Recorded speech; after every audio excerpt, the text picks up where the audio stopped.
Amazing grace, how sweet the sound that saved a wretch like me. I once was lost, but now am found, was blind, but now I see. 'Twas grace that taught my heart to fear, and grace relieved my fears. How precious did that grace appear, the hour I first believed. Mr. Toastmaster, fellow Toastmasters and welcome guests, the song I sang is sung an average of 10 million times every year. And this is a famous Christian folk hymn which was composed by an unusual person. His profession was that of a slaver, John Newton. As I was watching the movie 12 Years a Slave, which won the Oscar for the best movie this year, I decided to speak about a man who inspired me with his heroics to stand on the right side of the issue of slavery in the face of overwhelming opposition. William Wilberforce. Just like his name, he was a man of admirable force of character, and he was one to be reckoned with. William lived in the 18th century UK, and he attended the Cambridge University.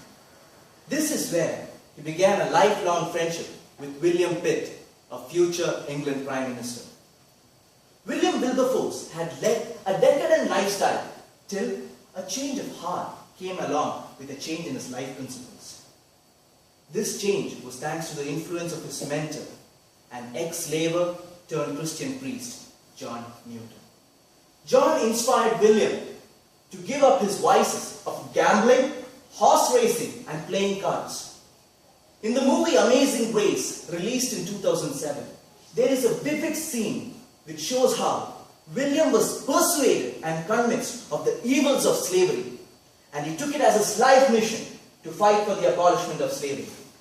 The scene is of an ex-slave exhibiting the horrific tools used in slave ships, transporting the slaves from Africa to America through England.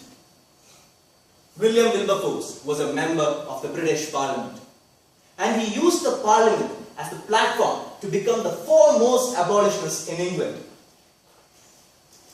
He forged a friendship with another leading abolitionist of his age, Thomas Clarkson.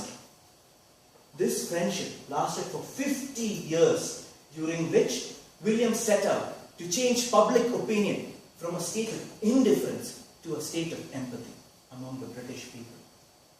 It's easy for people like me who love history to operate from the comforts of hindsight. However, when we go back to the times in which William lived, he faced overwhelming opposition from all ends of the political spectrum, and there was very little public opinion in favor of him. He did not wilt in the face of this opposition. Instead, it made him stronger. He took it upon himself to forcefully and energetically to speak to the members of the public and Parliament.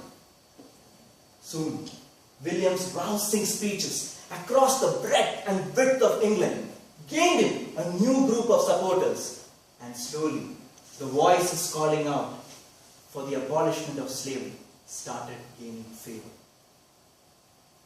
And just as it looked like he was going to win, war erupted with Napoleon's French Empire. This was the opportunity his enemies took to slur him with the title of traitor and an ally to the French for supporting the anti-slavery bill. William, being a patriot and foremost loyalist to the British Empire, was crestfallen at these accusations. As a result, his health suffered and he retired to the countryside. To the entire world, it seemed like his political career was over and the issue of slavery would be buried forever.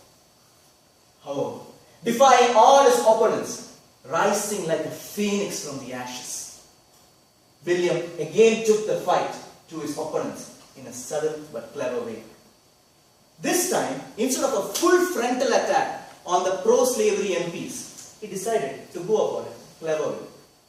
He proposed a new law which would stop the protection afforded to ships traveling under the neutral flag of America. To all and sundry, it seemed like an anti-French law, and so there was no opposition. However, it is important to note that the slavers used the very same neutrality to transport slaves. And the French also incidentally used these ships to transport their cargo. With this law getting passed, 80% of the slave trade ceased to exist. And in the years forward, slowly but surely, William started to win the war against the slave trade. And finally, the day arrived, and the law abolishing the slave trade in the mighty British Empire was passed. In the movie, there is a scene in which William's lifelong rival, a man none less than the Duke of Clarence, stated, "Noblesse oblige," which meant, "My nobility obliges me to recognize the virtue of an exceptional commoner." By the time the slave trade was abolished, William had won the hearts and minds of both his opponents and supporters alike, and was admired for his resolute will to fight the unforgivable evil of slavery. Ladies and gentlemen, I leave you with one message. Just like William Wilberforce, stay true to your life principles. Use all platforms available to you and fight the evils plaguing our society. Be the difference. Make the difference. Over to you, Mr. Wilberforce.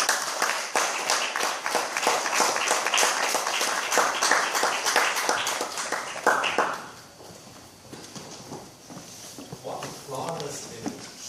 That was very inspiring. Thank you, Toastmaster. Can we have